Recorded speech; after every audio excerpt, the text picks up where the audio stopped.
கடந்த நாட்களிலே நான் ஆண்டவருடைய வார்த்தைக்காக நான் ஜெபித்து அதற்காக நான் ஆயத்தமானேன். அப்போ ஆண்டவர் ஒரு வார்த்தையை என்னுடைய இருதயத்திலே பேசி அந்த வார்த்தை ரொம்ப அழகாய் அதற்காக ப்ரிப்பரேஷன் ஆகி அதற்காக எல்லாவற்றையும் எழுதி அப்படியே வைத்து அதற்காக நான் ஆயத்தமானேன். ஆனால் இன்னைக்கு காலையிலே எழும்பி கர்த்தர் சமூகத்திலே நான் காத்திருக்கும் போது ஆனால் ஆண்டவர் ஒரு புதிய வார்த்தையை என்னுடைய இருதயத்திலே கர்த்தர் தந்தார். எனக்கு மிக ஆச்சரியமாக இருந்துச்சு. ஒரு செய்தியை ப்ரிப்ரேஷன் பண்ணி ஆயத்தப்படுத்தி ஜெபம் பண்ணி அதையெல்லாம் வச்சுட்டு ஒரு புதிய செய்தியை காலையில் இல்லை இந்த வார்த்தையை பேசணும், இந்த வார்த்தை என் ஜனங்களுக்கானது அப்படின்னு ஆண்டவர் என்னுடைய மனதில் அப்படியே ஏவுகிறது போல் நான் உணர்ந்தேன். அதனால் இன்றைக்கு ஏற்கனவே ப்ரிப்ரேஷன் பண்ணது அல்ல, இப்போது நியூவாக இன்று காலையில் ஆண்டவர் என்னோடு கூட பேசின வார்த்தையை உங்களோடு பேசி உங்களுக்காக ஜெபிக்க போகிறேன். நிச்சயமாய் இந்த செய்தி நிறைய பேருக்கு ஆசீர்வாதமாக இருக்கும் அப்படின்னு நான் நம்புகிறேன். இது ஆண்டவருடைய வார்த்தை, கண்டிப்பாக போய் உரையவே உரையாது. ஹல்லேலூயா. வேதத்தை திறந்து ஒரு வசனத்தை வாசிக்கலாம். யோபுவின் புஸ்தகத்தினுடைய 8ஆம் அதிகாரம் 7வது வசனத்தை எல்லாரும் வாசிக்க போகிறோம். யோபுவின் புஸ்தகம் 8வது அதிகாரத்தினுடைய 7வது வசனத்தை எல்லாரும் சேர்ந்து வாசிக்க போகிறோம். உம்முடைய துவக்கம் அற்பமாய் இருந்தாலும் உம்முடைய முடிவு சம்பூரணமாயிருக்கும். இன்னொரு விஷயம் கூட வாசிக்கலாமா? எல்லாரும் சேர்ந்து வாசிக்கலாம். உம்முடைய துவக்கம் அற்பமாய் இருந்தாலும் உம்முடைய முடிவு சம்பூரணமாயிருக்கும். அல்லேலூயா. கர்த்தருடைய பிள்ளைகளே, இன்றைக்கு ஆண்டவருடைய பிள்ளைகளாகிய நமக்கு கர்த்தர் கொடுக்கிற ஒரு பெரிய வார்த்தை என்னவென்றால், உன்னுடைய துவக்கம் அற்பமாய் இருந்தாலும் உன்னுடைய முடிவு சம்பூரணமாயிருக்கும். ஒருவேளை இந்த ஜெபத்திலே இருக்கிறவர்கள் அநேகருடைய ஒரு துவக்கத்தை பார்த்து நீங்கள் சோர்ந்து போய் வந்திருக்கலாம். அந்த துவக்கத்தை பார்த்து நிறைய பேர் ஏளனம் பண்ணி இருக்கலாம். உங்களுடைய பிள்ளைகளுடைய வாழ்க்கையினுடைய துவக்கமாக இருக்கலாம், ஒரு வேலையினுடைய துவக்கமாக இருக்கலாம், ஒரு குடும்பத்தினுடைய துவக்கமாக இருக்கலாம், ஒரு ஆவிக்குரிய வாழ்க்கையினுடைய துவக்கமாக இருக்கலாம். ஏதோ ஒரு காரியத்தை துவங்கின ஆண்டவருடைய பிள்ளைகள் இன்னைக்கு சோர்ந்து போய் இந்த இடத்துல இருக்கலாம். என்னுடைய துவக்கத்தில் என் கூட என்னை உற்சாகப்படுத்துவதற்கு யாரும் இல்லை, என்னை உந்தி தள்ளுவதற்கு யாரும் இல்லை, இல்லைன்னா எனக்கு இன்வெஸ்ட் பண்ணுறதற்கு யாருமே இல்லை, என்னை தட்டி கொடுப்பதற்கு ஆள் இல்லை. என்னுடைய துவக்கத்தில் நான் சோர்ந்து போகிறேன். இது வெற்றி அடைவேனா? இதை கடைசி வரைக்கும் கொண்டு போய் சேர்க்க முடியுமா? இதில் ஆசீர்வாதத்தை நான் பார்க்க முடியுமா? இது நல்லதாய் முடியுமா?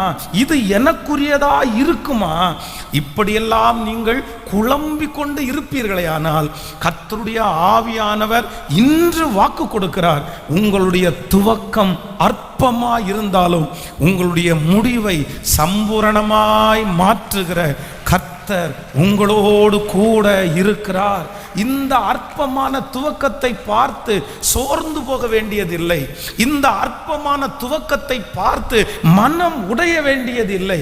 என்னுடைய தகப்பனார் பெரிய நபர், என்னுடைய தகப்பனார் பெரிய பிஸ்னஸ்மேன், என்னுடைய தகப்பனாருக்கு நிறைய ஞானம், ஆனால் நான் இந்த காரியத்தை துவங்கும் போது நான் நல்லா இல்லை, எனக்கு யாருமே என்கரேஜ் பண்ணல, எனக்கு யாருமே கற்றுக் கொடுக்கல, எல்லாரும் என்ன ரொம்ப வெறுப்பா என்ன பார்க்குறாங்க, பொறாமையாய் பார்க்கிறாங்க. எங்க அப்பா செய்தது போல நான் செய்ய முடியுமா?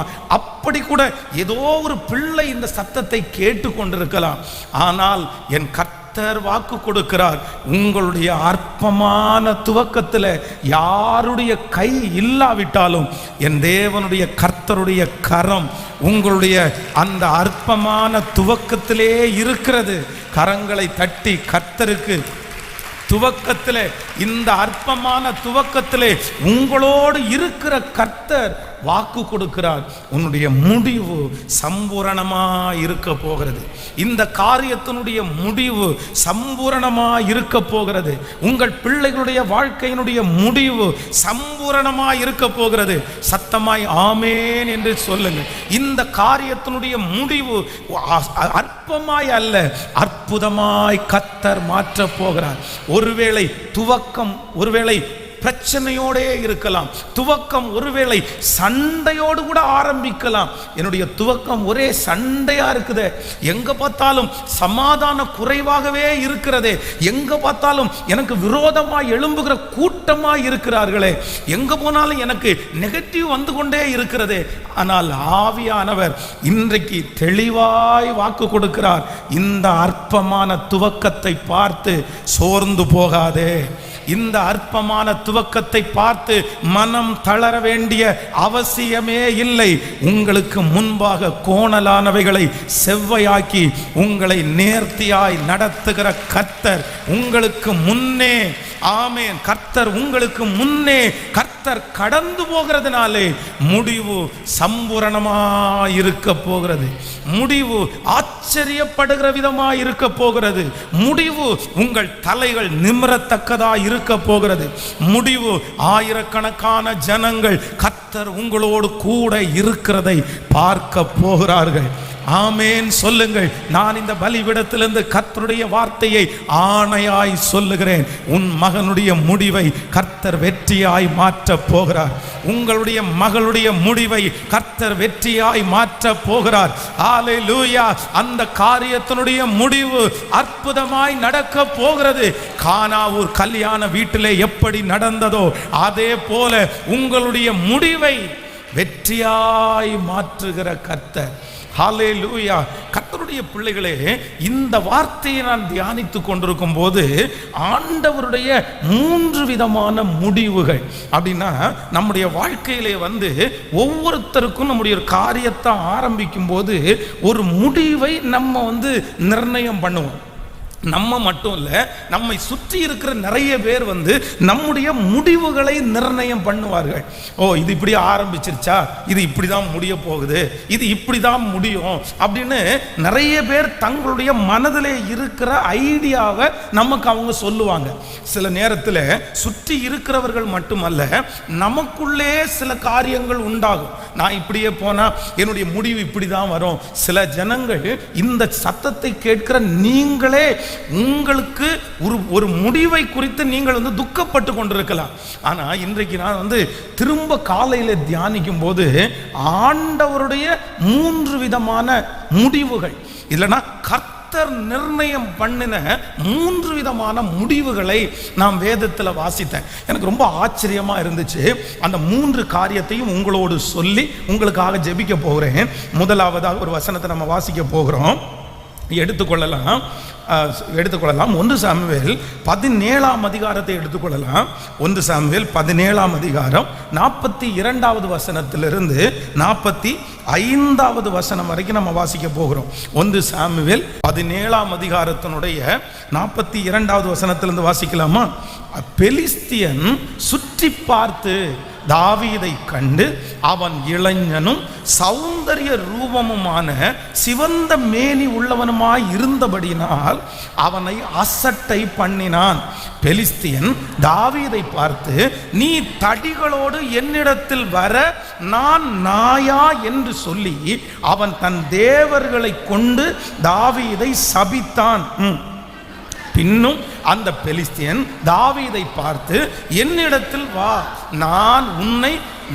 நான் உன் மாமிசத்தை ஆகாயத்து பறவைகளுக்கும் காட்டு மிருகங்களுக்கும் கொடுப்பேன் என்றான்.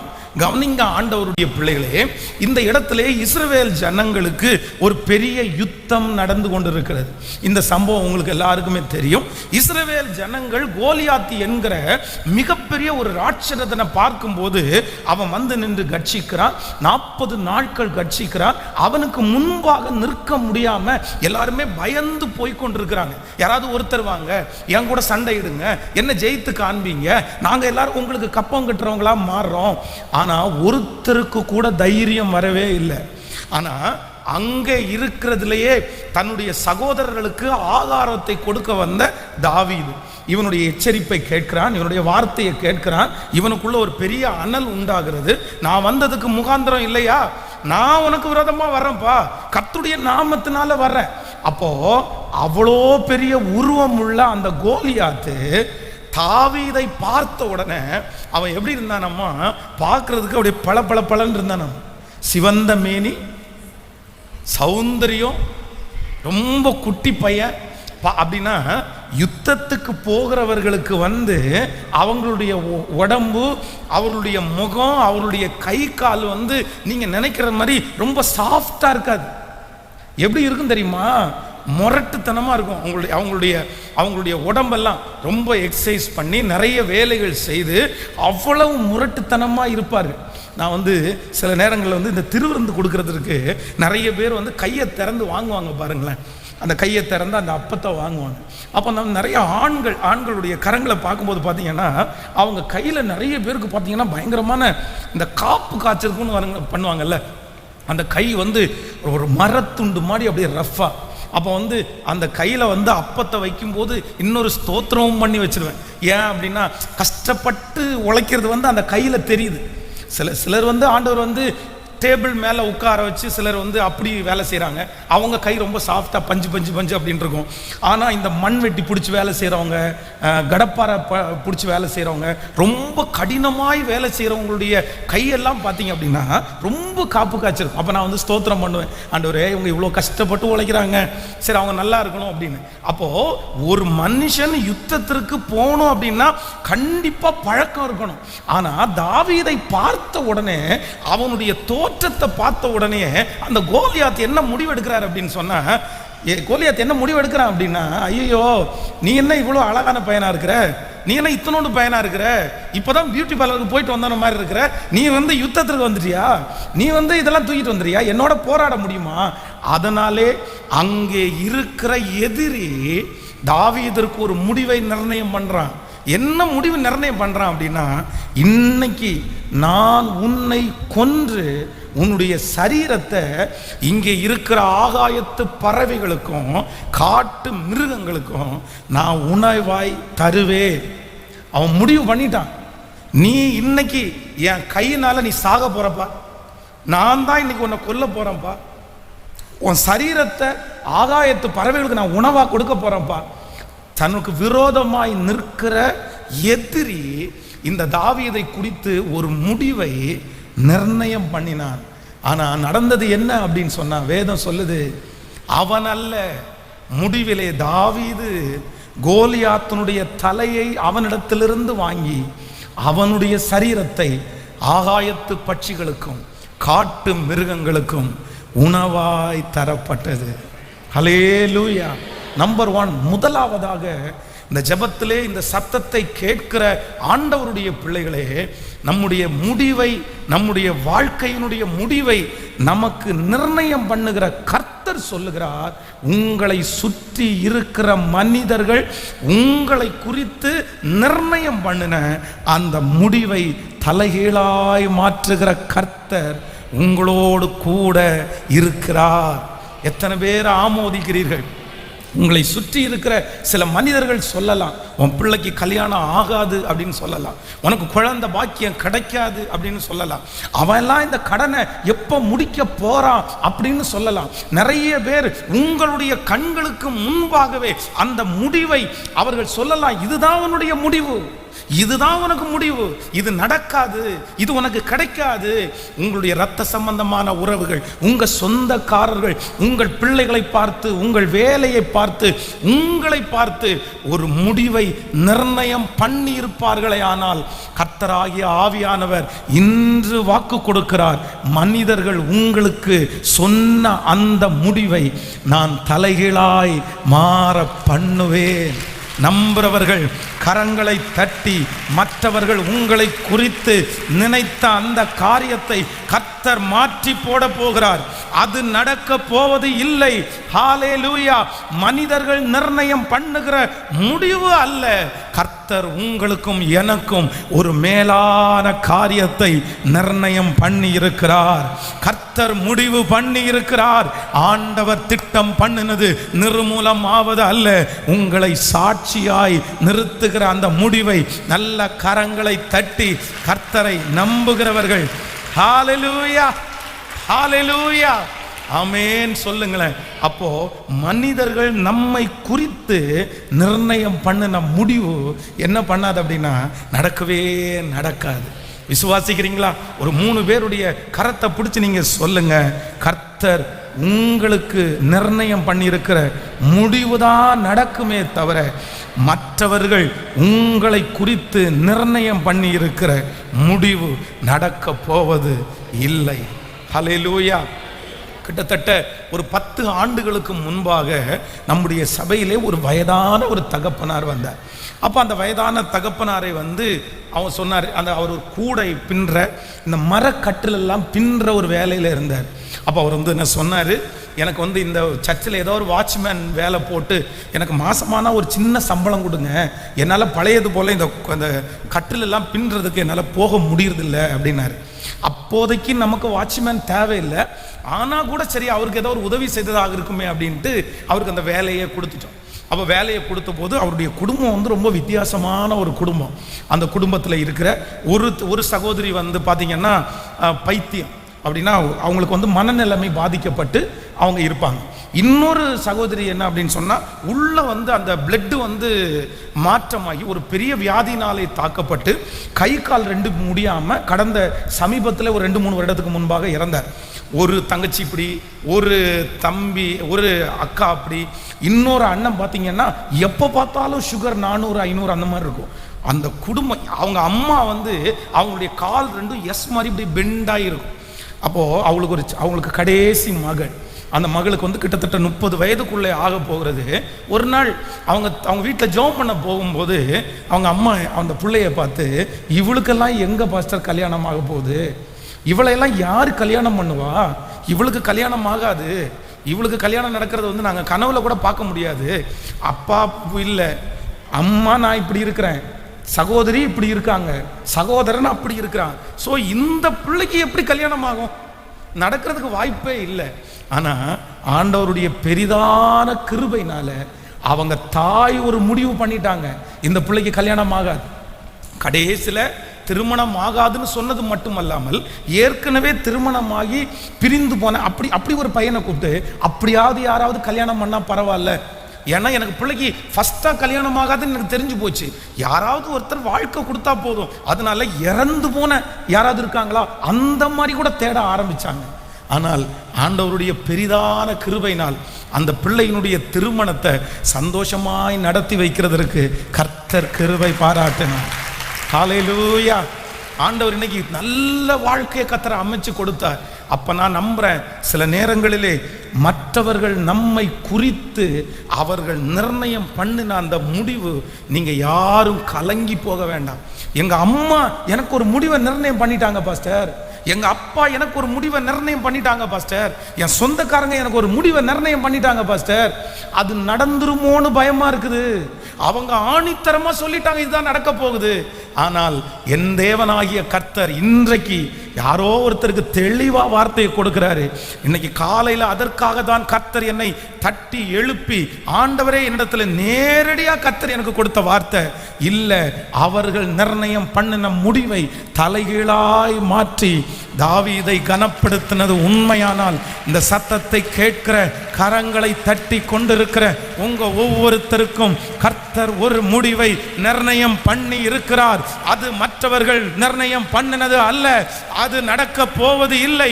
அவர்கள் கண்களுக்கு முன்பாக உங்களை மேன்மைப்படுத்தி பலப்படுத்தி அற்புதத்தை கர்த்தர் உங்களுக்கு கட்டளையிட்டு ஆச்சரியமாய் அவர்கள் கண்கள் பார்க்க பார்க்க மாற்றம் நடக்க போகிறது.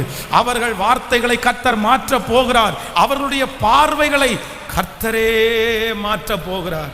ஹல்லேலூயா. கைகளை உயர்த்தி எல்லாரும் நான் நம்புற ஆண்டவரேன்னு சொல்லுங்க, இந்த வார்த்தையை நம்புற ஆண்டவரேன்னு சொல்லுங்க. நீங்க ஜெபிக்க ஜெபிக்க உங்க பிள்ளையை குறித்து மற்றவங்க முடிவு பண்ணாங்கல்ல, அந்த முடிவு நடக்க போவது இல்லை. ஆமேன் சொல்லுங்க, இதை நான் விசுவாசிக்கிறேன்னு சொல்லுங்க. ஹல்லேலூயா. உன் பிள்ளைக்கும் இப்படிதான் திருமணம் ஆகும், உன் பையனுக்கும் இப்படிதான் திருமணம் ஆகும். ஹல்லேலூயா. அது எந்த ஜோசியர் வேணாலும் சொல்லி இருக்கலாம், அது யார் வேண்டுமென்றாலும் அந்த வார்த்தையை சொல்லி இருக்கலாம். அவர்கள் நமக்கு முடிவு பண்ணுவதற்கு அவர்கள் யார்? அவர்கள் யார்? நம்முடைய முடிவை யார் கையில் இருக்குன்னா கர்த்தர் கையிலே இருக்கு. ஹல்லேலூயா. யோசேப்பு சொப்பனத்தை பார்த்து தன்னுடைய சகோதரிடத்தில் சொல்லும் போது தன்னுடைய சகோதரங்க எல்லாம் அவனை தூரத்தில் பார்த்து சொல்றாங்க, நீ சொப்பனம் பார்த்தல்ல, அந்த சொப்பனம் பயங்கரமா நடக்கும் அப்படின்னு சொன்னேன்ல, இப்போ அந்த சொப்பனத்துக்கு நாங்கள் முற்றுப்புள்ளி வைக்கிறோம். அது எப்படி நடக்குதுன்னு நாங்கள் பார்க்க போகிறோம். அவனை சுற்றி இருக்கிற அவனுடைய உடன் பிறந்த சகோதரர்கள் அவனுக்கு ஒரு முடிவை நியமிக்கிறார்கள். என்ன முடிவு அப்படின்னா, நீ பார்த்த சொப்பனம் நடக்க போவது இல்லை அப்படின்ற ஒரு முடிவு. அவங்க நினைச்சாங்க, அவனை வித்துட்டோம், அவனை இன்னொருத்தருடைய கையில் பிடிச்சி கொடுத்துட்டோம், திரும்பி அவன் என்ன நினைச்சாலும் வர முடியாது, நம்மவும் அவனை போய் மீட்க போறதில்ல.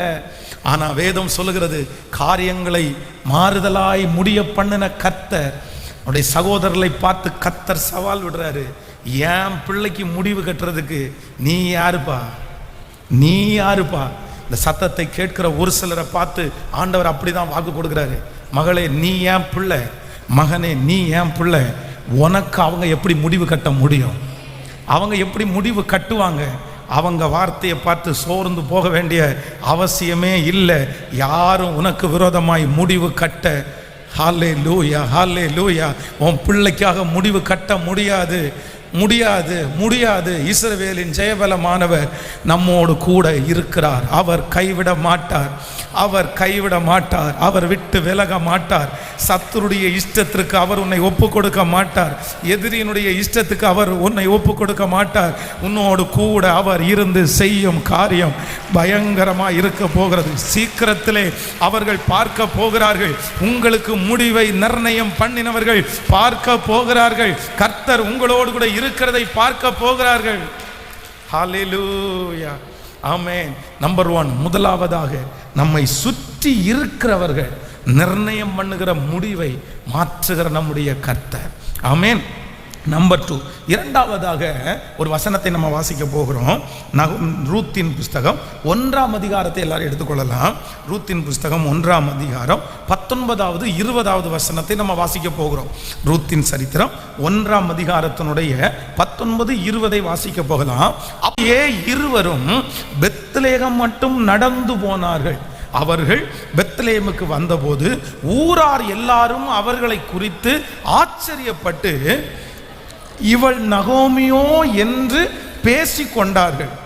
அதற்கு அவள், நீங்கள் என்னை நகோமி என்று சொல்லாமல் மாறாள் என்று சொல்லுங்கள், சர்வ வல்லவர் எனக்கு மிகுந்த கசப்பை கட்டளையிட்டார். 21வது வசனம், நான் நிறைவுள்ளவளாய் போனேன், கர்த்தர் என்னை வெறுமையாய் திரும்பி வர பண்ணினார். கர்த்தர் என்னை சிறுமைப்படுத்தி சர்வ வல்லவர் என்னை கிளேசப்படுத்தி இருக்கையில் நீங்கள் என்னை நகோமி என்பானேன். நல்லா கவனிச்சுக்குங்க. இன்னொரு வசனத்துல தன்னுடைய மருமகள், ஒரு மருமகள் தன்னை முத்தம் செய்து விட்டு கடந்து போய் இன்னொரு மருமகளாகிய ரூத் நான் உங்களை தவிர வேற யார்ட்டையும் போக மாட்டேன், நான் உங்க கூட தான் வருவேன்னு சொல்லும் போது, இல்ல என் கூட நீ வர வேண்டாம், என் கூட நான் கல்யாணம் பண்ணி நான் குழந்தை பெத்து அந்த குழந்தை வளர்ந்து அது திரும்ப கல்யாணம் ஒண்ணு பண்ண முடியாது, அதனால உன் வாழ்க்கையை பார்த்துரு. அப்போ இங்கே நகோமியினுடைய வாழ்க்கை சொல்லுது, இவர்கள் தன்னுடைய வாழ்க்கையை குறித்து தானே முடிவு பண்ணினவர்கள். நீங்கள் 1ஆம் அதிகாரம் 14வது வசனத்தை வாசிக்க முடியும். அப்பொழுது அவர்கள் சத்தமிட்டு அதிகமாய் அழுதார்கள். ஒருவாள் தன் மாமியை முத்தமிட்டு போனால், ரூத்தோ அவளை விடாமல் பற்றி கொண்டாள். அப்பொழுது அவள், இதோ உன் சகோதரி தன் ஜனத்தாரிடத்திற்கும் தன் தேவனிடத்திற்கும் திரும்பி போய்விட்டாளே, நீயும் உன் சகோதரியின் பிறகே திரும்பி போ என்றாள். அதற்கு ரூத், நான் உம்மை பின்பற்றாமல் உம்மை விட்டு திரும்பி போவதை குறித்து நீ என்னோடே பேச வேண்டாம், நீ போகும் இடத்திற்கு நானும் வருவேன், நீர் தங்கும் இடத்தில் நானும் தங்குவேன், உம்முடைய ஜனம் என்னுடைய ஜனம், உம்முடைய தேவன் என்னுடைய தேவன். கவனிங்க, இந்த இடத்துல ஒரு மாமியாருக்கும் மருமகளுக்கும் ஒரு டிஸ்கஷன் ஒன்று நடக்குது.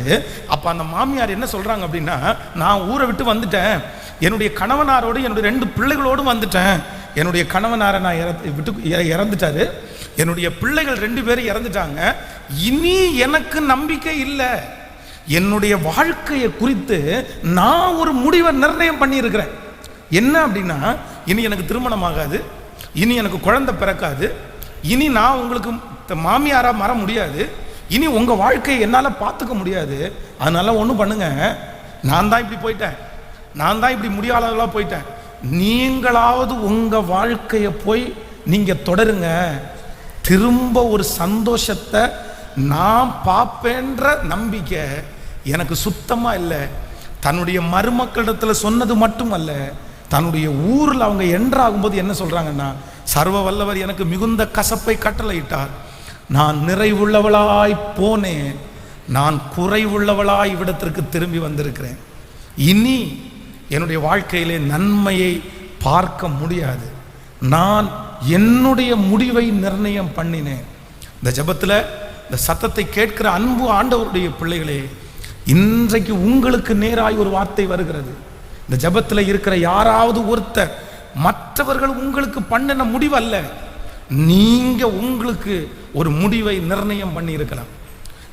நான் ஒரு முடிவு பண்ணிட்டேன் பாஸ்டர், நான் ஒரு தீர்மானம் எடுத்துட்டேன், நான் அதை கன்ஃபார்ம் பண்ணிக்கிட்டேன், நான் வரமாட்டேன், நான் வளர மாட்டேன், எனக்கு இவ்வளோதான், நான் உயர மாட்டேன்.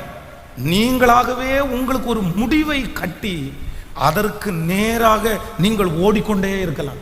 இனி எங்க பாஸ்டர் மாற போறாங்க, இனி எங்க பாஸ்டர் என் வாழ்க்கை திரும்ப சீரமைய போகிறது, நான் வந்துட போறேன், எனக்கு அந்த நம்பிக்கையெல்லாம் போச்சு பாஸ்டர், எனக்கு அந்த நம்பிக்கையெல்லாம் போய் பல வருடங்கள் ஆயிடுச்சு, பல மாதங்கள் ஆயிடுச்சு.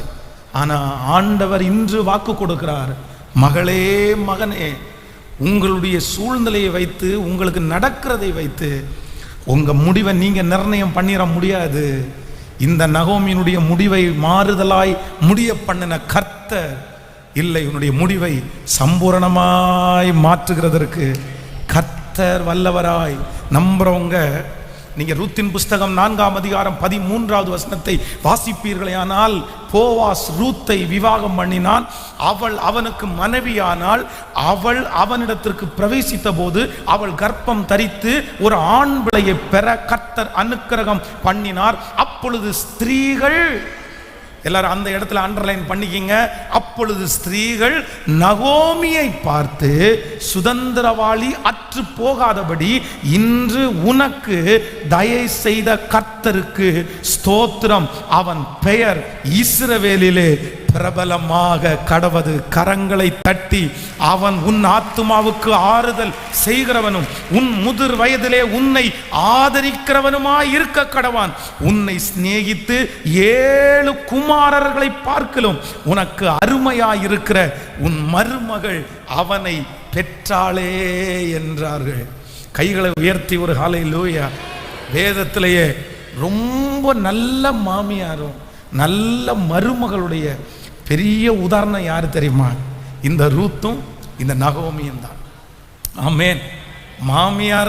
மாமியாரா இருக்கிற எல்லாருமே நகோமியினுடைய அபிஷேகம் எனக்கு வேணும்னு ஜெபம் பண்ணணும். ஹலோ, மாமியாரா இருக்கிற எல்லா அம்மாங்களுமே நான் நகோமி மாதிரி இருக்கணும்னு ஜெபம் பண்ணணும், நகோமி மாதிரி இருக்கணும்னு ஜெபம் பண்ணணும். நகோமி தன்னுடைய மருமக்களுக்கு ஆண்டவரை பற்றி தெரியாது, ஆண்டவரை பற்றி தெரிய வச்சு ரட்சிப்புக்குள்ள நடத்தி, நீ சேவிக்கிற ஆண்டவர் தான் என் தேவன் அப்படின்ற அளவுக்கு மாமியார் கொண்டு வந்துட்டாங்க. இன்னொன்னு, தன்னுடைய பிள்ளைங்க இறந்து போயிட்டாங்க, தன்னுடைய புருஷன் இறந்து போயிட்டான்னு சொன்ன உடனே, உன்னை என்னைக்கு என் பிள்ளை கல்யாணம் பண்ணானோ அன்னைக்கு என் பிள்ளையும் செத்துருச்சு, என் கணவனாரும் செத்துருச்சுன்னு சொல்லி மருமகள்கிட்ட சண்டை எல்லாம் போடல. என்ன பண்ணாங்க தெரியுமா?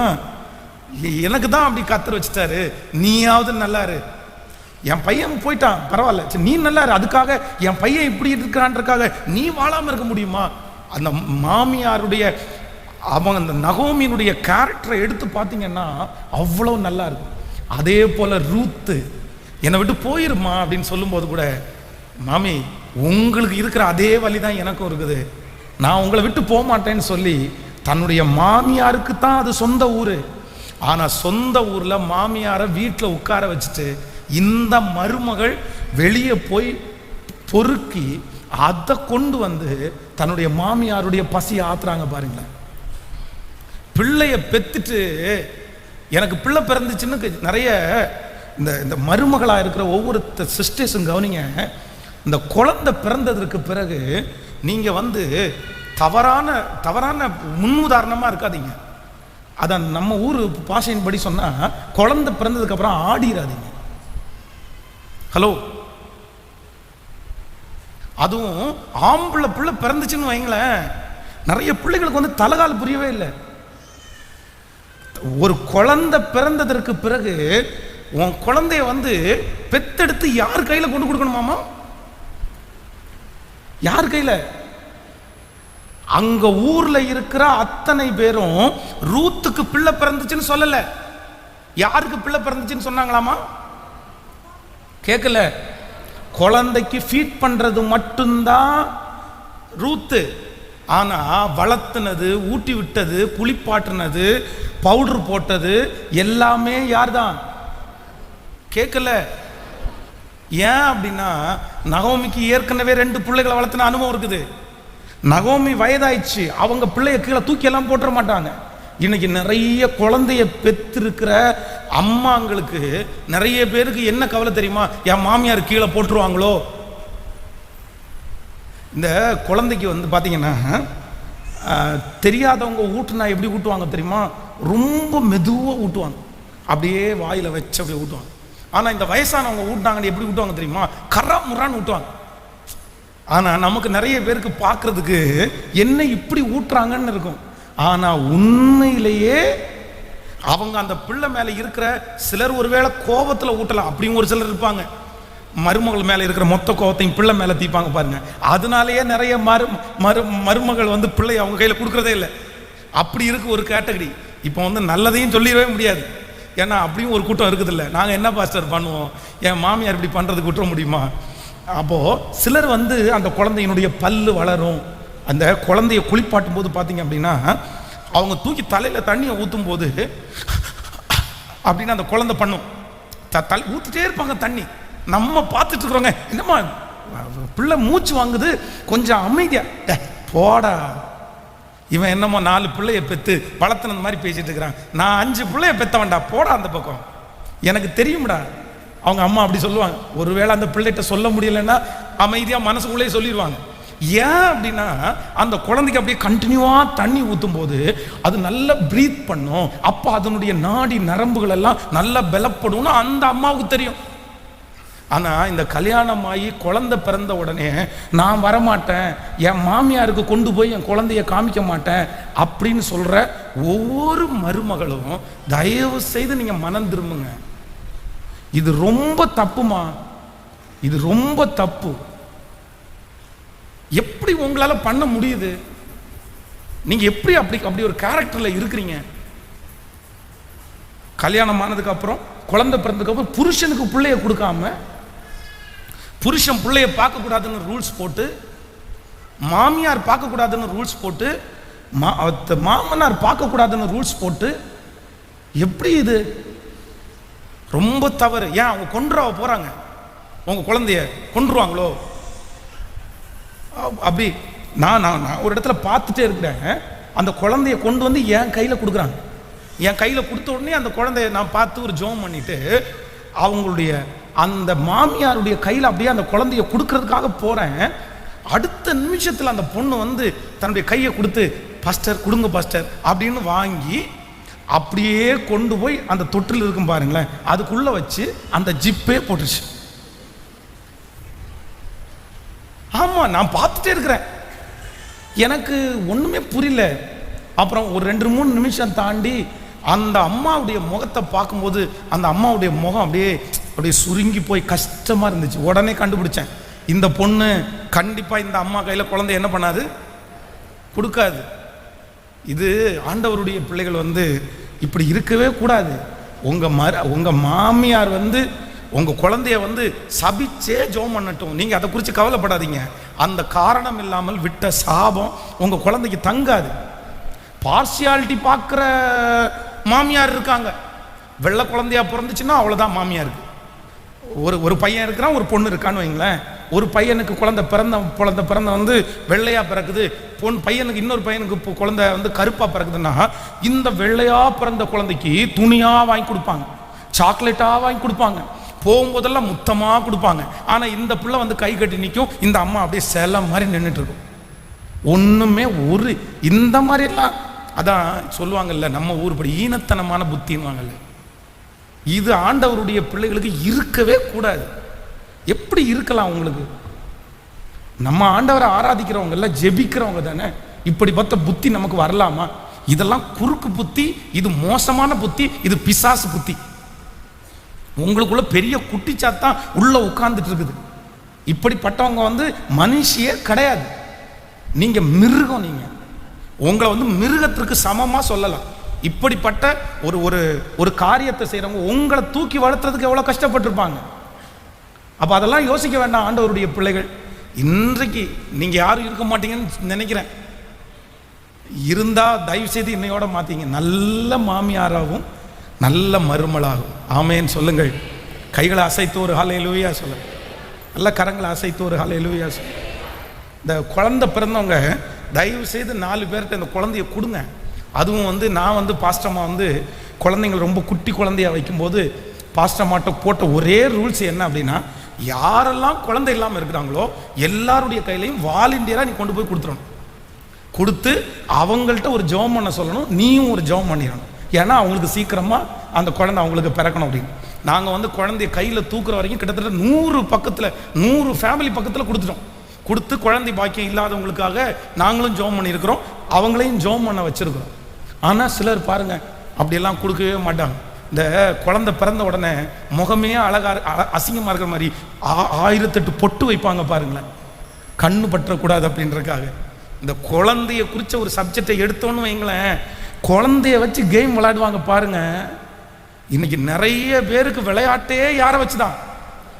ஆனா ஒரு காலகட்டத்தில் அந்த குழந்தை உங்களை வச்சு விளையாடும் பாருங்க. ஹலோ, குழந்தைய வச்சு விளையாடுகிற ஒவ்வொரு அம்மா அப்பாவும் தயவு செய்து கவனமா இருங்க. ஒரு நாள் அது உங்களுக்கு விளையாட்டு காமிச்சா தாங்க மாட்டீங்க நீங்க. அதனால பிள்ளைய வச்சு விளையாட வேண்டாம். பிள்ளைய வச்சு வஞ்சகத்தை தீக்க வேண்டாம். பிள்ளைய வச்சு உங்க கசப்பை காமிக்காதீங்க. பிள்ளைய வச்சு சண்டை போடாதீங்க. சிலர் பிள்ளைங்க மேல ரொம்ப பாசமா இருப்பாங்க. பிள்ளைங்க மேல இருக்கிற அந்த ஒரு பாசத்துக்காக ஒருத்தரை அடிமையாய் நடத்துகிறது ஆண்டவருடைய பிள்ளைகளுக்கு தகுமா? அது தகாது. அப்போ இந்த மாமியார் தன்னுடைய வாழ்க்கையில குழந்தை தனக்கு இல்லை, ஆனா இந்த மருமகள் அவருடைய கையிலேயே கொண்டு போய் வளர்த்துவதற்காக. அப்போ அவங்க ஒரு முடிவு எடுத்துட்டாங்க. தான் நியமித்த, தான் நிர்ணயித்த, தனக்கு அவர்கள் வைத்த ஒரு முடிவு என்ன அப்படின்னா, இனி நன்மையை நான் பார்க்கவே மாட்டேன், இனி நன்மையை நான் பார்க்கவே மாட்டேன். ஆனா ஆண்டவர் அதான் எல்லாரும் ஊருக்காரங்க பேசிக்கிட்டாங்களாமா. அந்த வசனத்தை வாசிச்சா ரொம்ப நல்லா இருக்கும். உனக்கு இத்தனை பிள்ளைங்க இருந்தாலும், இதுக்கு முன்னாடி அயல் வீட்டுக்காரர்கள் அப்பொழுது ஸ்திரீகள் சுதந்திரவாளி அற்று போகாதபடி இன்று உனக்கு தயத கர்த்தருக்கு அவன் பேர் இஸ்ரவேலிலே பிரபலமாக கடவது. 15வது வசனம், அவன் உன் ஆத்துமாவுக்கு ஆறுதல் செய்கிறவன், உன் முதிர் வயதிலே உன்னை ஆதரிக்கிறவனுமா இருக்க கடவன், உன்னை சிநேகித்து 7 குமாரர்களை பார்க்கிலும் உனக்கு அருமையாய் இருக்கிற உன் மருமகள் அவனை பெற்றாளே. ஹலோ, மாமியார் எல்லாம் இந்த கையை வச்சு ஜெபம் பண்ணுங்க. இது மேல மாமியார் அம்மா இருக்கவங்க எல்லாருமே கை வச்சு ஜெபம் பண்ணுங்க. உங்களுக்கு அமைஞ்சா எப்படிதான் அமையணும்?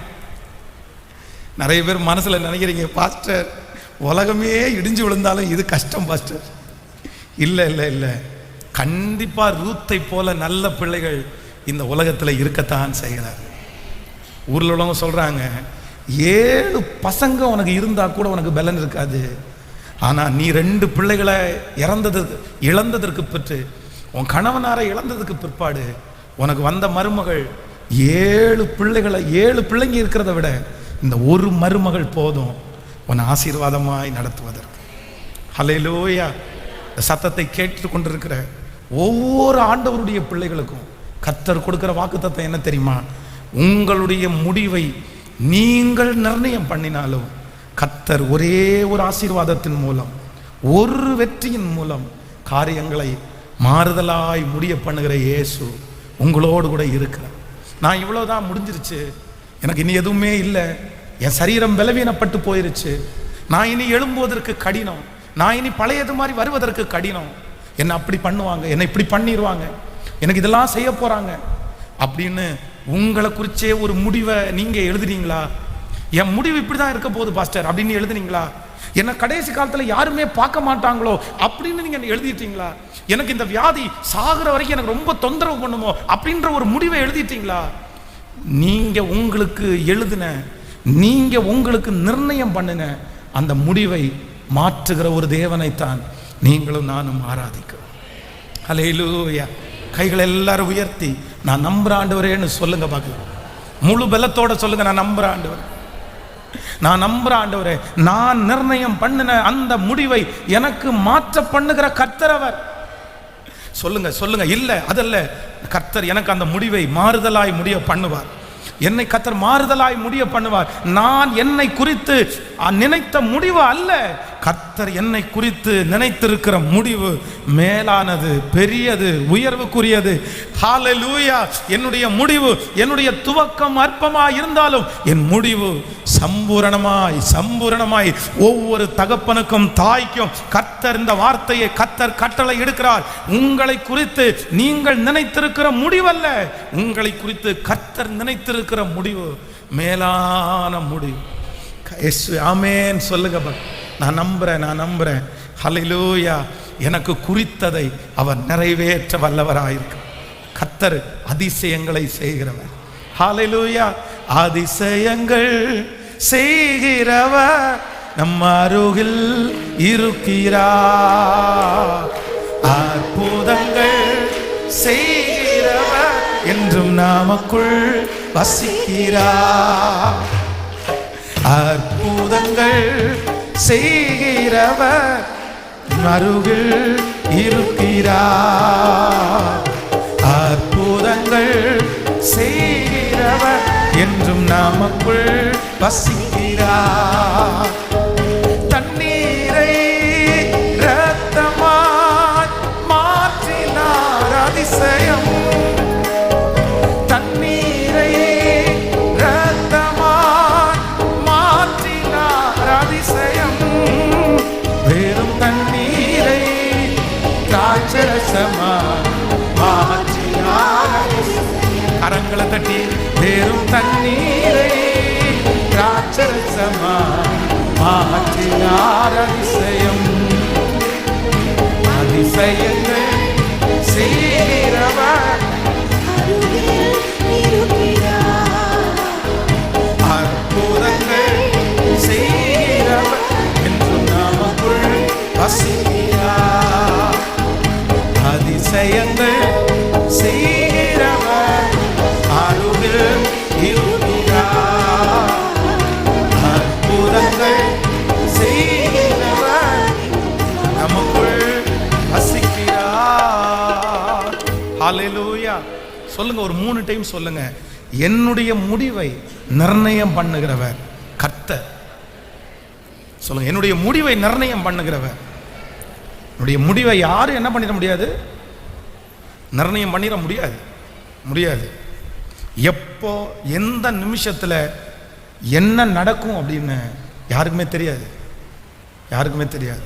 நம்பர் 3, மூன்றாவதாக ஒரு காரியத்தை கூட நம்ம தியானிச்சு நம்ம முடிக்க போறோம். வாசிக்கலாம். லூக்கா எழுதின சுவிசேஷம் 5ஆம் அதிகாரத்தினுடைய 4வது 5வது வசனத்தை வாசிக்க போறோம். அவர் போதகம் பண்ணி முடித்த பின்பு சீமோனை நோக்கி, ஆழத்திலே தள்ளி கொண்டு போய் மீன் பிடிக்கும்படி உன் வலைகளை போடுங்கள் என்றார். அதற்கு சீமோன், ஐயரே, ரா முழுதும் நாங்கள் பிரயாசப்பட்டும் ஒன்றும் அகப்படவில்லை, ஆகிலும் உம்முடைய வார்த்தையின்படியே வலையை போடுகிறேன் என்றார்.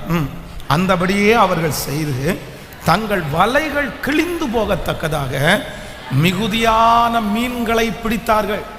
கவனிங்க.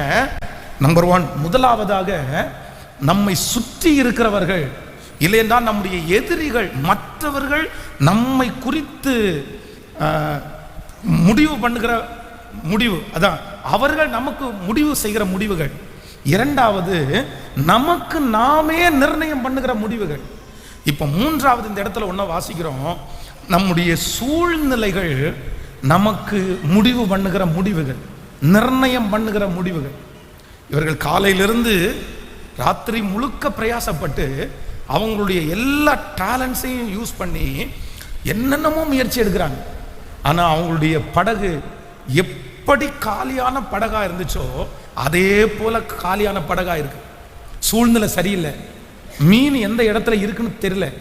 அப்போ ஆண்டவர் வலையை போடுங்கன்னு சொன்ன உடனே பேதுரு சொல்றாரு, ராம் முழுதும் பிரயாசப்பட்டும் ஒன்றும் அகப்படவில்லை. என்னை சுற்றி இருக்கிற எல்லா சூழ்நிலையும் சொல்லுது, என்னை சுற்றி இருக்கிற சூழ்நிலைகள் ஒரு முடிவை சொல்லுது, இது உனக்கு மீன் கிடைக்காது, இன்னைக்கு கிடைக்காது, இன்னைக்கு உனக்கு லட்சியம் இல்லை, லக்கு இல்லை, ஆனாலும் உம்முடைய வார்த்தையின்படியே நான் வலையை போடுகிறேன். வேதம் சொல்லுகிறது, வலைகள் கிளியத்தக்கதாய் மிகுதியான மீன்களை அவர்கள் பிடித்தார்கள். இந்த ஜெபத்தில் இருக்கிற இந்த சத்தத்தை கேட்கிற யாரோ ஒரு தேவனுடைய பிள்ளை உங்களை சுற்றி நடக்கிற சூழ்நிலையை பார்த்து நீங்கள் இந்த இடத்துல சோர்ந்து போய் அந்த சூழ்நிலை ஒரு முடிவை நிர்ணயம் பண்ணி இருக்கலாம். அந்த சூழ்நிலை ஒரு முடிவை நிர்ணயம் பண்ணி இருக்கலாம். அது எப்பேற்பட்ட சூழ்நிலையா வேண்டும் என்றாலும் இருக்கலாம். இதான் இதான் இதான். ஆனால் ஆண்டவர் சொல்றாரு, இல்லை, அந்த சூழ்நிலையை கர்த்தர் ஒரே நிமிஷத்தில் தலைகீழாய் மாற்றி போடுகிறவர், தலைகீழாய் மாற்றி போடுகிறவர். அந்த நஷ்டத்தை ஒரே நிமிஷத்தில் லாபகரமாய் மாற்றி போடுகிறவர். அந்த யுத்தத்தை ஒரே நிமிஷத்தில் ஆறுதலாய் கொடுக்கிற கர்த்தர். சத்தமாய் ஆமேன் சொல்லுங்கள். அவரை போல் வேறு ஒருவரும் இல்லை. அவர் நாம் கண்களிலே பார்க்கிற அந்த சூழ்நிலையை சீக்கிரமாய் நமக்கு சாதகமாய் மாற்றப் போகிறார். உங்களுக்கு சாதகமாக மாறும். அந்த மனிதர்கள் சாதகமாய் மாறுவார்கள். அந்த இடம் உங்களுக்கு சாதகமாய் மாறும். அந்த சூழ்நிலை சொல்லுகிறதை நீங்கள் நம்பவே வேண்டாம், நம்பவே வேண்டாம். என் தேவன் எல்லாவற்றையும் நேர்த்தியாய் செய்கிறவர். அல்லேலூயா. மழை காலங்களில் மழை வரும் அப்படின்னு நமக்கு தெரியும், அதுக்காக எதிர்பார்ப்போம், அதற்காக கொடை பிடிச்சிட்டு நம்ம நிறைய பேர் வெளியே போவோம். ஆனால் சில காலங்கள் வெயில் அடிக்கும், அப்படி வெயில் அடிக்கும், அந்த வெயில் அவ்வளோ உஷ்ணமாக இருக்கும். நேற்றை கூட பார்த்தீங்க அப்படின்னா கோயம்புத்தூரில் அவ்வளோ வெயில் அடிச்சிட்டு இருக்குது. ஆனால் திடீர்னு ஒரு அரை மணி நேரம் பார்த்தீங்க அப்படின்னா அவ்வளோ பெரிய மழை. யாரும் எதிர்பார்க்கல, யாரும் ஆயத்தமாக இல்லை. நிறைய பேர் வெளியில் எல்லாம் காய போட்டுருந்துருப்பாங்க. அதுவும் அந்த அரை மணி நேரம் மழை அடித்து முடித்த உடனே திரும்ப வெயில் ஆரம்பிச்சிருச்சு. திரும்ப ஒரு 2 மணி நேரத்தில் மழை பெஞ்சதனுடைய அறிகுறியே இல்லை. காலங்களை கையிலே வைத்திருக்கிறவர் கர்த்தர். சூழ்நிலை நமக்கு தெரியாமல் மாறுதில்ல, தெரியாமல் மாறுதில்ல. நான் நம்புகிறேன், இந்த சூழ்நிலையே ஆண்டவரால் மாற்ற முடியுமானால் உங்கள் வாழ்க்கையில் நடக்கிற சூழ்நிலையை வச்சு நீங்கள் எப்படி நிர்ணயம் பண்ணுவீங்க? நீங்கள் எப்படி ஒரு முடிவை கட்டுவீங்க? ஒரு நிமிஷத்துக்கு நிமிஷம் மாற்றம் உண்டாகுதில்ல. ஆண்டவர் வேதத்தில் பல பரிசுத்தவான்களுடைய வாழ்க்கையில் சூழ்நிலையை ஒரு நிமிஷத்தில் தலைகளை மாற்ற பண்ணார்ல. அகித்தோப்பேல் போய் ராஜாவினிடத்தில் போய் சேர்ந்துக்கிறான், தன்னுடைய மகனாகிய அப்சலோம் இடத்துல. தாவீதுக்கு வேற எதுவுமே பயம் இல்லை, ஒன்னே ஒன்று மட்டும்தான் பயம். யாரை குறித்து பயம்னா தன்னுடைய மகனாகிய அப்சலோமை குறித்து பயம் இல்லை, ஆனால் அகித்தோப்பேலை குறித்து பயம். ஏன் அப்படின்னா அகித்தோப்பேலை போல ஞானமாய் ஆலோசனை சொல்லுகிறவன் ஒருவனும் இல்லை. வேதம் சொல்லுது, அவன் ஒரு விஷயத்துல கவுன்சிலிங் கொடுத்தான் அப்படின்னா கடவுள் நேரடியா வந்து முன்னாடி நின்று அப்படியே புட்டு புட்டு வைக்கிற மாதிரி இருக்குமாமா. அவன் சொல்றது ஒரு இன்ச்சு கூட மாறாம அப்படியே நடக்குமாமா. அதனால தாவீது தன்னுடைய மகனாகிய அப்சலோமு கூட ஜெபம் பண்ணல, அங்க இருக்கிற அவனோடு கூட சேர்ந்த படை தளபதிகளுக்கு கூட ஜெபம் பண்ணல. ஆனா யாருக்கு ஜெபம் பண்றான் தெரியுமா? அகித்தோப்பேலின் ஆலோசனையை அபத்தம் பண்ணுவீராக ஆண்டவரே. ஏன்னா பொல்லாத ஆளுக்கு போயிருக்கிறான். ஆனா ஒரே நிமிஷத்துல ஊசாய் அப்படின்ற ஒருத்தனை அனுப்பி எப்பவுமே அப்சலோம் அகித்தோப்பேல் சொல்றத அப்படியே கேட்பான். தன்னுடைய அப்பாவுனுடைய மனைவியினிடத்துல போய் சேருன்னு சொன்ன உடனே எந்த ஒரு வார்த்தையும் கேட்காம துணிகரமா போய் அப்படியே போய் செஞ்சான், அப்படியே கேட்பான். ஆனா அந்த ஒரே ஒரு இடத்துல மட்டும் அகித்தோப்பேல் சொல்றதை கேட்க மாட்டான், ஊசாய் சொன்னதை கேட்பான். சொல்லுவான், இந்த டைம் நீ சொன்ன ஆலோசனையை விட ஊசாய் சொன்ன ஆலோசனை நல்லா இருக்குது. என் தேவன் ஒரு நிமிஷத்துல அந்த சூழ்நிலையை மாத்தி கர்த்தர் அகித்தோப்பேலின் ஆலோசனையை பைத்தியமாக்கி போட்டாரா? உங்க சூழ்நிலையை மாத்திரம் 10 வருஷமா ஒரே சூழ்நிலையை சந்திச்சுட்டு இருக்கிறேன் பாஸ்டர். இத்தனை ஆண்டுகளாக என்னை சுற்றி ஒரே சிச்சுவேஷன் தான் எனக்கு இருக்குது. அதை மட்டும் தான் பார்க்குறேன். 5 சவரை பார்க்குற மாதிரி அதுதான் எனக்கு என்னைக்கு நிரந்தரம்னு நான் நினைக்கிறேன். இது மாறாதுன்னு நினைக்கிறேன்னு யாரோ ஒருத்தர் இந்த சத்தத்தை கேட்டுட்டு இருக்கலாம். ஆனால் இன்னைக்கு கர்த்தருடைய வார்த்தை உங்களுக்கு நேராய் வருகிறது. என் இயேசு அசைவாடுகிறார். என் இயேசு உங்களுக்கு தீர்க்க தரிசனமான வார்த்தையை கொடுக்கிறாரு. உன் சூழ்நிலையை மழை பெய்கிற மாதிரி கர்த்தர் ஒரு நிமிஷத்துல கண்டிப்பா கண்டிப்பா நல்ல ஆமேன் சொல்லி விசுவாசித்து ஹல்லேலூயா நம்புங்க நம்புங்க. அந்த சூழ்நிலை மாறும். அந்த சூழ்நிலை நீடிக்க போறது இல்லை. ஹல்லேலூயா. கர்த்தர் உங்களை படிப்பிக்கிறார். கர்த்தர் உங்களுக்கு கற்றுக் கொடுக்கிறார். ஆனா வெகு சீக்கிரத்தில் அந்த சூழ்நிலை எல்லாம் பிரகாசமாய் மாறப்போம். 14 வருடங்கள் துரத்தப்பட்ட தாவீது இல்லையா? கிட்டத்தட்ட 15 வருடங்கள் அடிமையா இருந்த யோசேப்பு இல்லையா? 40 வருடங்கள் வனாந்தரத்தில் இருந்த மோசே இல்லையா? இவர்கள் எல்லாரும் 40 வருடம் 15 வருடம் 10 வருடம் ஒரே சூழ்நிலையை தான் கண்ணில் பார்த்தாங்க. ஆனா திடீரென்று ஒரு நாள் முட்செடி அப்படியே பத்தி எரிகிறது. ஆனா எதுவுமே கருகி கீழே விழல. அப்படி ஒரு நாள் மோசைக்கு தரிசனம் கொடுத்த ஆண்டவர், இந்த ஜெபம் முடியும் முன்னாடியே, நீங்க வீட்டுக்கு போறதுக்கு முன்னாடியே, நீங்க அடுத்த வாரத்தை ஆரம்பிக்கிறதுக்கு முன்னாடியே உங்க முட்செடியில கர்த்தருடைய அக்கினி எரியட்டும். உங்க முட்செடியில கர்த்தருடைய பிரசன்னம் இறங்கி வரட்டும். உங்க முட்செடியில இத்தனை சோதனையான முட்செடி வந்தாலும் அது பற்றி எரிவதில்லை. அக்னி அதை சேதப்படுத்த முடியாது என்கிறதை கர்த்தர் நிரூபிக்கிற காலம் சீக்கிரமாய் வரப்போகிறது. உங்கள் இருதயம் சோர்ந்து போக வேண்டாம். சூழ்நிலைகளை தலைகளாய் மாற்றுகிற கர்த்தரை ஆராதிக்கிறீர்கள். நீங்கள் கரங்களை தட்ட தட்ட ஆமேன் சொல்ல சொல்ல உங்களுக்காக வழக்காடுகிற, உங்களுக்காக கிரியை செய்கிற கர்த்தர் சூழ்நிலைகளை மாற்றி போடுவார். ஆமே. எத்தனை நாட்கள் அந்த மனிதன் தொடர முடியும்? இயேசுவை விட பெரியவர் ஒருவருமே இல்லை. எத்தனை பேர் ஆமோதிக்கிறீர்கள்? எல்லாரும் அப்படியே எழும்பி நிற்கலாம் கர்த்தர் சமூகத்தில். உன் துவக்கம் அற்பமா இருந்தாலும் உடைய முடிவு சம்பூரணமாய் இருக்கும். உடைய துவக்கம் அற்பமா இருந்தாலும் உடைய முடிவு சம்பூரணமாய் இருக்கும். உடைய முடிவை நிர்ணயம் பண்ணுகிற கர்த்தர், உங்க முடிவுகளை நிர்ணயம் பண்ணுகிற கர்த்தர். சொல்லுங்க அப்பாவை பார்த்து, என் முடிவை நிர்ணயம் பண்ணுகிற கர்த்தர், என் முடிவை நிர்ணயம் பண்ணுகிற கர்த்தர், என் முடிவை நிர்ணயம் பண்ணுகிற கர்த்தர், என் முடிவை நிர்ணயம் பண்ணுகிற. சொல்லுங்க ஒரு 10 டைம் கைகளை உயர்த்தி சொல்லுங்க, என்னுடைய முடிவை நிர்ணயம் பண்ணுகிற கர்த்தர். எங்களுடைய காலங்கள் கர்த்தருடைய கரத்திலே அதிசயங்களை செய்கிறவர் எனக்குள்ளே இருக்கிறார்.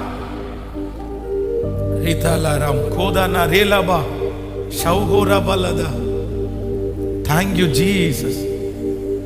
Thank you Jesus. Thank you Jesus. Thank you Jesus. ஒரு நிமிடம் எல்லாரும் என்னை கவனிங்கள் ஆண்டவருடைய பிள்ளைகளே. நான் இந்த சாட்சியை உங்களுக்கு அடிக்கடி சொல்றதுக்கு காரணம் என்ன அப்படின்னா, நான் ஆண்டவர் செஞ்ச நன்மையை மறக்க கூடாதுன்றதுக்காக தான் இந்த சாட்சியை அடிக்கடி உங்களுக்கு சொல்லுகிறேன். நம்ம இப்போ ஆராதித்து கொண்டிருக்கிற இந்த இடத்திற்காக ஃபர்ஸ்ட் அட்வான்ஸை கொடுத்துட்டு இரண்டாவது நம்ம கொடுக்கக்கூடிய அந்த டியூ லேட் ஆகும்போது அவர்கள் எல்லாரும் கூட்டமாய் ஒரு கவுன்சில் கூட்டம் மாதிரி ஆயத்தப்படுத்தினார்கள். அந்த கூட்டத்தில் ஒரே ஒரு நபர் எழும்பி சொன்னாரு, நான் சொல்றேன் எழுதி வச்சுக்குங்க, இவங்க இந்த இடத்த வாங்க மாட்டாங்க, இவங்களால இந்த பணத்தை முழுக்கையும் கட்டி கொடுக்க முடியாது. எழும்பி நின்று சத்தமா அந்த வார்த்தையை சொல்லிட்டு, நான் சொல்றேன் எழுதி வச்சுக்குங்க, இவங்க இதை முடிக்க மாட்டாங்க, இவங்களை நம்புறது வேஸ்ட், நான் இப்ப சொல்ற வார்த்தைக்காக நீங்க திரும்பி வருத்தப்படுவீங்க அப்படின்னு எந்திரிச்சு போயிட்டார். உண்மையிலேயே அந்த வார்த்தையை அவர் சொல்லும் போது என் மனசுல நான் என்ன நினைக்கிறேன் தெரியுமா? கண்டிப்பா நீ ஒரு தீர்க்கதரிசியா? நான் அப்படிதான் நினைக்கிறேன். எப்படா இதை கண்டுபிடிச்ச? ஏன்னா எல்லாரிடத்துலையும் நம்ம பண்ணிடுவோம், அதை பண்ணிடுவோம், இதை பண்ணிடுவோம், கட்டிடுவோம் சார், கொடுத்துருவோம் சார் அப்படின்னு வாயில சொன்னாலும் நம்முடைய சட்டிக்குள்ள ஒன்றும் இல்லைன்னு நமக்கு மட்டும்தான் தெரியும். அதனால உண்மையிலே அவர் அப்படி சொல்லிட்டு போகும்போது என் மனசுல சொன்னேன், நீ சொல்றது 100% உண்மையா? நீ கண்டுபிடிச்சிருக்கிற. என்னுடைய மனதிலையும் வந்து நானும் நிர்ணயம் பண்ணது கஷ்டம்தான். ஆனா நம்ம சேர்த்து வச்ச பணம் நமக்கு கொடுத்துருவாங்க, பரவாயில்ல, அதை வச்சு வேற ஏதாவது கூட நம்ம முயற்சி எடுக்கலாம், சின்னதா ஒரு இடம் கூட பார்க்கலாம். ஆனா இன்று இந்த பலிபீடத்திலிருந்து நான் ஆண்டவர் இந்த வார்த்தையை பிரசங்கம் பண்ணும்போது நான் நினைக்கிறேன், இல்ல நான் ஒரு முடிவை நிர்ணயம் பண்ணிட்டேன், அவங்க ஒரு முடிவை நிர்ணயம் பண்ணிட்டாங்க, ஆனா பரலோகம் ஒரு முடிவை நிர்ணயம் பண்ணிருச்சு. கர்த்தர் ஒரு முடிவை நிர்ணயம் பண்ணினார். அந்த கர்த்தர் நிர்ணயம் பண்ணின முடிவு என்னன்னா, காற்றை காண மாட்டாய், மழையை பார்க்க மாட்டாய், ஆனாலும் உன் பள்ளத்தாக்கு தண்ணீரால் நிரப்பப்படும் என்கிற அந்த முடிவை கர்த்தர் நிர்ணயம் பண்ணினதுனால இன்றைக்கு இந்த இடத்துல சாட்சியாய் நிற்கிறதுனால் இந்த சத்தத்தை கேட்கிற ஒவ்வொரு ஆண்டவருடைய பிள்ளையே கர்த்தர் உங்களை தட்டி கொடுக்கிறார், கர்த்தர் உங்களை பலப்படுத்துகிறார். உன் நினைவுகள் என் நினைவுகள் அல்ல, உன் வழிகள் என் வழிகளும் அல்ல.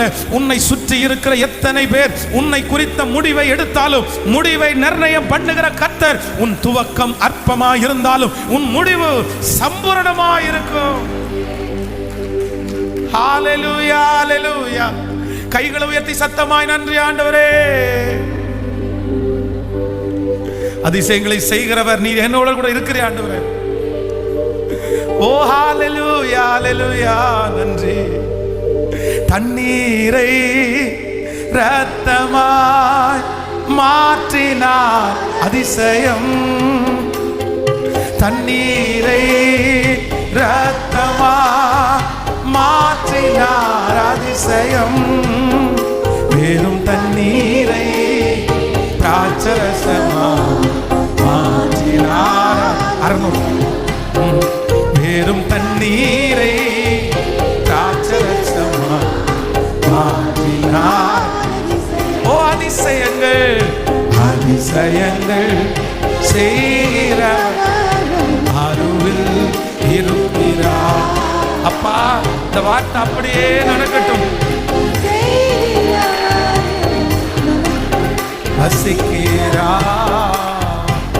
ஆமென். இந்த பாட்டு எனக்கு ரொம்ப பிடிச்ச பாட்டு. இந்த பாட்டை பாடிட்டே முன்னேறுவோம். சோதனையினுடைய மாதம் அல்ல இந்த மாதம். நீங்க என்னென்ன கண்ணீர் வடிக்கிறீங்களோ, எவ்வளவு கஷ்டப்படுறீங்களோ, இதுக்கு எல்லாத்துக்கும் ஒரு பெரிய அறுவடையை ஆண்டவர் நிச்சயம் உங்களுக்கு தரப்போம். இல்லை கொஞ்சம் ஸ்பீடா ஆமேன் சொல்லுங்க. இந்த பாட்டு உங்களுக்கு நிறைய பேருக்கு தெரியும்னு நினைக்கிறேன். ஆமேன். இந்த பாட்டை நீங்க பாடிட்டே இருக்கும்போது காணிக்கையை கூட நீங்க செலுத்திடுங்க. ஆண்டவரே, உம்முடைய பிள்ளைகள் வைத்திருக்கிற அந்த காணிக்கையை 1000 மடங்கு ஆசீர்வதிக்கிறேன். லட்சமாய் கோடியாய் பெருக பண்ணும். தசம பாகத்துல உண்மையா இருக்கிற உம்முடைய பிள்ளைகள் ஆசீர்வதிக்கப்படுவார்களாக ராஜா. நன்றி. இன்னும் இந்த திருச்சபையை ஆண்டவரே, இந்த ஊழியம் செய்வதற்கு எத்தனை பிள்ளைகள் எவ்வளோ ஆண்டவரை கொடுத்துருக்குறாங்க. அவங்க எல்லாம் நல்லா இருக்கட்டும் ஆண்டவரே, அவங்க சந்தோஷமா இருக்கட்டும் ஆண்டவரே, உங்க கிருபை தாங்கட்டும்.